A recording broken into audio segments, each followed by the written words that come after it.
There is a piece of land on this planet, 14 million square kilometers of it, and no country's claim to it is universally recognized. No border there can be cleanly enforced under the current treaty framework. No government can extract a barrel of oil from it without triggering a legal crisis the world is not prepared for. And yet, right now, as you watch this, military-grade satellites are scanning its surface, state-owned drilling ships are mapping what lies underneath it, and Argentina and Chile have gone so far as to turn births on the continent into future legal evidence for sovereignty claims. The land is Antarctica, and the reason nobody owns it is not peace. It's a stalemate so fragile that lawyers from 7 countries have been sustaining it for over 60 years without resolving the underlying dispute. What they agreed to in 1959 was carefully constructed, and what they very carefully never said out loud is the more important story. On the 1st of December 1959, 12 nations signed a document in Washington that is still considered one of the most elegant diplomatic maneuvers in modern history. The Antarctic Treaty declared the continent a zone of peace and science. No military bases, no weapons tests, no territorial expansion. Sounds clean, almost beautiful. And the part that gets quoted in every school textbook is exactly that. The peace part, the science part, the "for all of humanity" language in the preamble. But look at Article 4. This is the clause that actually holds the whole thing together, and it is a masterpiece of deliberate ambiguity. Article 4 does not ask any country to give up its territorial claims. It says, signing this treaty doesn't mean you're abandoning anything. But it also says, you cannot use any activity during the treaty period as a basis for making new claims or for strengthening old ones. No country gives anything up. No country gains anything. Every claim is frozen exactly where it was on the day of signing. Think about what that means in practice. Argentina believes it owns a large sector of the continent. Legally, in its own domestic law, every official Argentine map must show that sector as national territory. Chile believes the same thing about a different but overlapping slice. Britain believes both of them are wrong. The United States and the Soviet Union, and now Russia, never formally claimed anything, but both reserved what the treaty documents call a basis for claims, meaning they could assert ownership the moment the legal framework shifts. The official explanation is that Article 4 solved the problem. The real picture is different. Article 4 didn't solve the problem. It suspended it. And the people who signed the treaty knew exactly what they were doing. They were buying time. Now look at who was in the room. Of the 12 original signatories, 7 had active territorial claims: Argentina, Australia, Chile, France, New Zealand, Norway, and Britain. 3 of those claims overlapped with each other on the Antarctic Peninsula, which is why Argentina, Chile, and Britain have been in a quiet, sustained standoff for the better part of a century. The United States and the Soviet Union declined to claim anything formally, but both explicitly refused to recognize anyone else's claims either. That position has a legal name. It's called a reservation. You are not surrendering your rights. You are simply choosing not to exercise them, yet. So in 1959, in a wood-paneled room in Washington, representatives of 12 nations signed a document that said, "We agree to pause." Nobody surrendered a square kilometer. Nobody drew a final line. The frozen conflict was declared stable and scientific, and the world was told the matter was settled. The signatures did not erase the dispute. They froze the moment when it could be fought over. The treaty did not begin with peace. It began after the largest military expedition Antarctica had ever seen. In the summer of 1946, just 1 year after the end of the Second World War, the United States Navy launched the largest military expedition in the history of the continent. Operation High Jump. 13 ships, 33 aircraft, 4,700 military personnel, an aircraft carrier. The stated purpose was scientific research. American planning for the mission went well beyond neutral science and included groundwork consistent with future territorial positioning. Commanders were there to establish a basis for claims. The expedition was planned for 6 to 8 months. It ended in 3. The official reason given was bad weather and poor logistics. Notice what doesn't appear in the official report. Any detailed accounting of what they found, why the urgency, or why Admiral Richard Byrd, the man who led it, gave an interview to a Chilean newspaper on the 5th of March, 1947, that reads nothing like a routine science debrief. Byrd told the paper that the United States needed to prepare defenses against hostile aircraft arriving from the polar regions. He said, and I'm paraphrasing closely here, "The era when America could shelter behind distance and the oceans is finished." In 1947, that warning was not about secret Nazi bases under the ice. That's the fantasy version. It was about the Soviet Union. Polar routes are the shortest paths between the superpowers. The Arctic and Antarctic are not remote. They are the shortest way to fly a nuclear payload from one side of the world to the other. The treaty signed 12 years later had a military logic baked into its foundation. If neither the U.S. nor the USSR could build bases on Antarctica, neither could use it as a staging ground. The zone of peace was actually a mutual disarmament buffer, and both sides knew it. The science was real, but it was also cover. A transparency system is only as strong as its archive. In Antarctica, the archive breaks exactly where scrutiny should be strongest. The Antarctic Treaty has an inspection system. Any party to the treaty can send observers to any station at any time with no advance notice. On paper, this is the most aggressive transparency mechanism in any international agreement. Article 7. Full freedom of access. The system is held up as proof that nothing illegal could ever go undetected. So I looked for the inspection reports.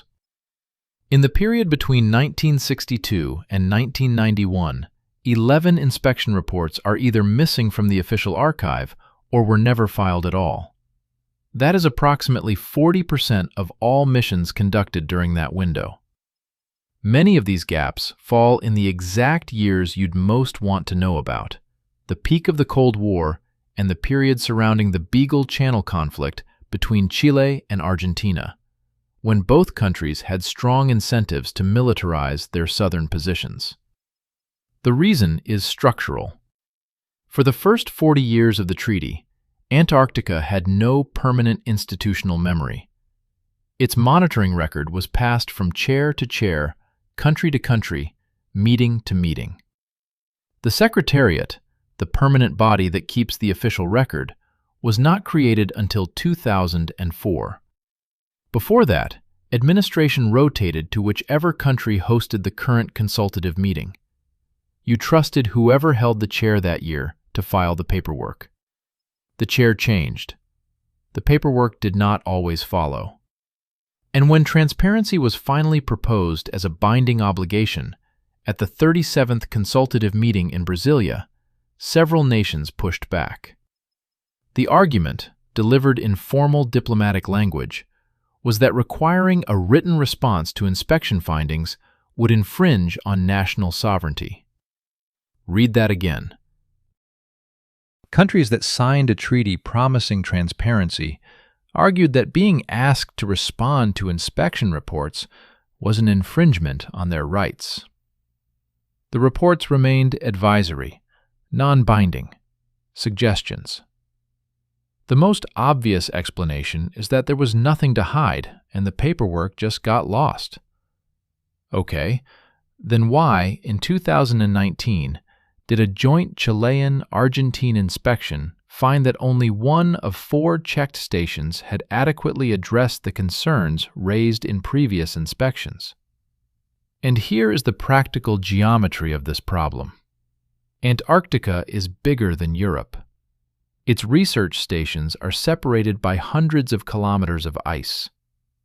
An unannounced inspection under Article 7 still requires chartering a flight or a ship, coordinating logistics in one of the harshest environments on the planet, and arriving at a base where the hosting nation controls the fuel, the accommodation, and the communication links. The inspectors eat what the inspected provide. They sleep where the inspected allow. The system was designed to be robust in theory. In practice, it depends entirely on the good faith of the parties being checked. When that good faith is absent, as it apparently was 40% of the time in the treaty's first 3 decades, the monitoring mechanism becomes ceremonial. The zone of peace has a documented engineering failure at its center, one that took 7 years to clean up and required removing an entire mountainside. In 1962, the United States Navy installed a nuclear reactor at McMurdo Station. The reactor was designated PM-3A, Portable, Medium Power, Third Generation. It was built by Martin Marietta and shipped to Antarctica in components. The crew nicknamed it Nuki Poo. This nickname was not affectionate. Because concrete does not cure properly in extreme cold, the reactor had no standard containment structure. Its components were placed in steel tanks buried in local gravel and covered with lead shielding. In its first year of operation, there was a hydrogen fire in the tanks. McMurdo went offline for 8 weeks. Emergency diesel fuel had to be airlifted by helicopter, using more fuel in the flights than was delivered. Over 10 years of operation, the reactor experienced 438 recorded malfunctions, 1 failure per week on average for a decade. Microcracks developed in the hull and cooling system. Radioactive isotopes leaked into the surrounding gravel. The gravel itself became radioactive, saturated with decay products that turned the hill into a low-grade contamination site. Radiation outside the building ran 24 times above any permissible limit. In 1972, the Navy shut it down after discovering stress corrosion cracking that risked a full containment breach. Then came the problem. You cannot dump radioactive waste in Antarctica. Article 5 of the treaty prohibits it. So the Navy had to do something remarkable. Between 1973 and 1979, the entire slope of Observation Hill was essentially shaved off. 12,200 metric tons of irradiated gravel and soil were packed into containers and shipped to a disposal facility in California. Today, a small bronze plaque marks the spot. That's it. Here is what I find genuinely interesting about this episode. And it's not the conspiracy angle. It's the engineering logic.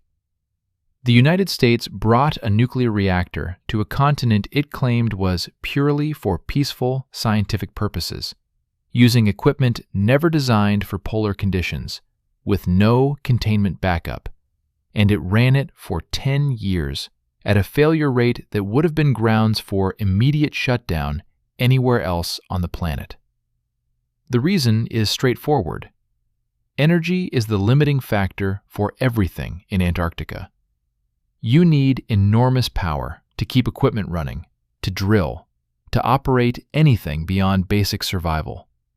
The moment you understand that energy constraint, you understand why every major power there is looking for a way around it, and why the reactor was worth the risk. The part of this story that sounds like satire is completely documented. Since no military operation can formally establish sovereignty under the treaty, certain nations decided to try a different approach. In 1977, the Argentine government flew a woman named Silvia Morello de Palma, 7 months pregnant, to Esperanza Station on the Antarctic Peninsula. On the 7th of January, 1978, her son Emilio Marcos Palma became the first human being documented to have been born on the Antarctic continent. This was not an accident. It was a planned legal operation. The principle they were invoking is called jus soli, the right of the soil. If a child is born on territory, that child's existence becomes evidence of national presence. It is a form of biological flag planting. Chile responded immediately. Villa Las Estrellas Station began encouraging families to settle there. In 1984, Juan Pablo Camacho became the first person not just born, but conceived on the continent. 11 children have now been born in Antarctica in total. International law does not recognize Antarctic citizenship, but these births remain in the legal arsenals of both nations, ready to be deployed as historical evidence if the treaty framework ever breaks. Meanwhile, Britain, Australia, France, and New Zealand issue postage stamps for their Antarctic territories, stamps that are only valid and functional at polar post offices, used on mail sent from bases the treaty says cannot generate territorial claims. Argentina's domestic law prohibits the publication of any official national map that does not show its Antarctic sector as integral national territory. From inside these countries' own legal systems, the continent is already divided. The treaty isn't a settlement. It's a waiting room. China's Qinling Station matters not simply because it was built, but because its speed, declared purpose, and energy profile do not sit comfortably together. The Qinling Station on Inexpressible Island in the Ross Sea is officially described as a biological research facility. It is China's 5th Antarctic base, and the speed of its construction was, let me use the diplomatic word, notable. Satellite imagery showed the footprint expanding significantly faster than the environmental assessment process could have tracked. The comprehensive environmental evaluation that China submitted was a draft, presented in 2018. According to U.S. inspection team reports from 2020, the final version had not been filed before major construction began. The inspection team noted, in formal language, the station's warm hospitality, and then raised concerns about unclear communication contacts with neighboring stations and the unspecified purpose of the facility's computing infrastructure. China announced plans to install renewable energy capacity at Qinling by 2025. The announced capacity exceeds the station's estimated maximum operational load by a meaningful margin. Standard practice is to match power supply to demand. You don't build significantly more power than you need for biological research unless you're planning to run something that draws more power than biological research. The station's location is also worth noting. Inexpressible Island has direct line-of-sight geometry relative to Australia and New Zealand. The same type of ground station infrastructure used for civilian satellite navigation, China's Beidou system, which Qinling officially supports, is functionally identical to what you'd need for tracking ballistic trajectories and providing guidance updates. This is what dual-use technology means in practice. The hardware is the same. The declared purpose and the potential purpose coexist in the same antenna.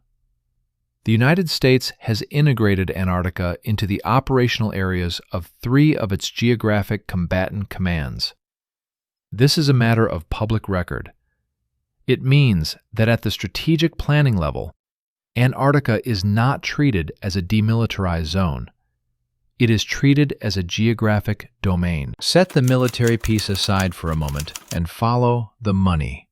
Because the real pressure on the Antarctic treaty system is not strategic, it is geological. In 2024, the British Parliament received and debated data from a Russian company called Rosgeo. Their research vessel, the Alexander Karpinski, conducted seismic surveys of the Weddell Sea. This is the sector that Britain claims as its Antarctic territory. Russian specialists estimated the hydrocarbon potential of that sector at 511 billion barrels of oil equivalent. For comparison, Saudi Arabia's total proven reserves are approximately 260 billion barrels. The Weddell Sea survey, if accurate, describes a deposit nearly twice that size. Russia officially described the Alexander Karpinski's work as a pure science program. This is the kind of seismic work that may be framed as scientific, but is also directly useful for future hydrocarbon exploitation. Pure science programs and commercial prospecting use overlapping equipment, but the data processing and the questions you ask of that data are different. Hydrocarbon prospecting and geophysical science use overlapping equipment, but the data processing and the questions you're asking of that data are different. Rosgeo is a state company. Its surveys are state assets. The data gathered in the Weddell Sea is sitting in Russian government archives right now, waiting. This brings us to the clause that most coverage of Antarctica gets wrong.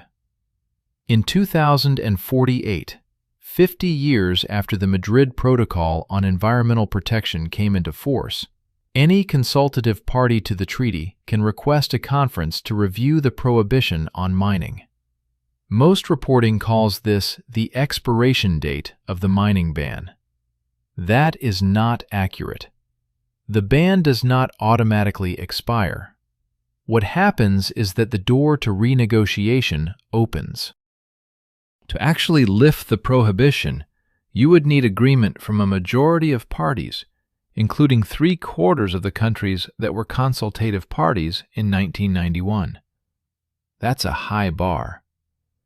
But here is the thing about high bars in international law. They are not walls. They are negotiating positions. The countries currently conducting seismic surveys and building infrastructure and establishing a physical presence on the continent are not doing so to be ready for 2048. They are doing so to have leverage at 2048. Every research station is a chip in that future negotiation. Every piece of geological data is a card held close to the chest. Consider the pacing of Antarctic construction over the last decade. China opened its 5th station in 2024. India is building its 3rd. Russia has expanded Bellingshausen. Turkey opened its first research base. South Korea upgraded its King Sejong station. Multiple nations are simultaneously increasing their footprint on a continent where all territorial activity is officially frozen. The timing is not coincidental. 2048 is 22 years away. The infrastructure being built today has a 30 to 40-year operational lifespan. The nations building now will have an established physical presence and a stronger legal argument for their interests when the review window opens. One region of Antarctica makes the whole situation visible in its sharpest form. Merry Bird Land. 1,600,000 square kilometers, larger than the state of Alaska. It was mapped and named by Admiral Byrd in 1929, after his wife. In 1939, President Roosevelt secretly instructed American expeditions to lay groundwork for a claim to this territory. That claim was never formally filed. When the treaty was signed in 1959 and new claims were frozen, the American position on Mary Byrd land remained, officially, unresolved. The U.S. Department of Defense still maintains that the United States has a solid basis for claims over Mary Byrd land. They have not filed those claims explicitly to preserve the diplomatic balance of the treaty. But the claim is prepared. It exists in legal draft form. It is held in reserve like a card that hasn't been played. Because no country claims Mary Byrd land, it is technically what international law calls terra nullius, no one's land. Underneath it sits a section of the West Antarctic ice sheet that, if it destabilizes, would raise global sea levels by over 3 meters. The Thwaites Glacier, sometimes called the Doomsday Glacier, sits directly in Mary Byrd land and is already responsible for 4% of current global sea level rise. The land no one owns contains one of the most consequential geological structures on the planet. And underneath that ice, running through the Western Antarctic Rift System, is one of the most active volcanic regions on Earth.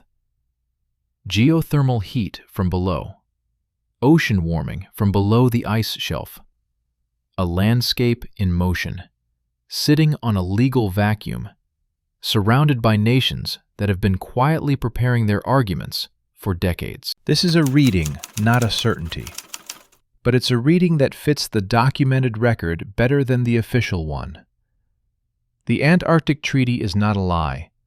The science is real. The environmental protections are real. But the treaty was designed by nations that had competing territorial ambitions, military interests, and resource appetites, and designed specifically so that none of those nations had to give any of those things up. It is a structure built to hold competing pressures in tension, not to resolve them. The genius of Article 4 is that it made every party to the treaty a winner, because no one had to actually sacrifice anything. The cost of that genius is that none of the underlying conflicts were resolved either. The missing inspection reports are not proof of a secret, but they are proof of a gap. 40% of the monitoring record for the most contested period of the treaty's history doesn't exist. Whatever happened or didn't happen in those years at those stations, we don't know. That gap is real and it is documented.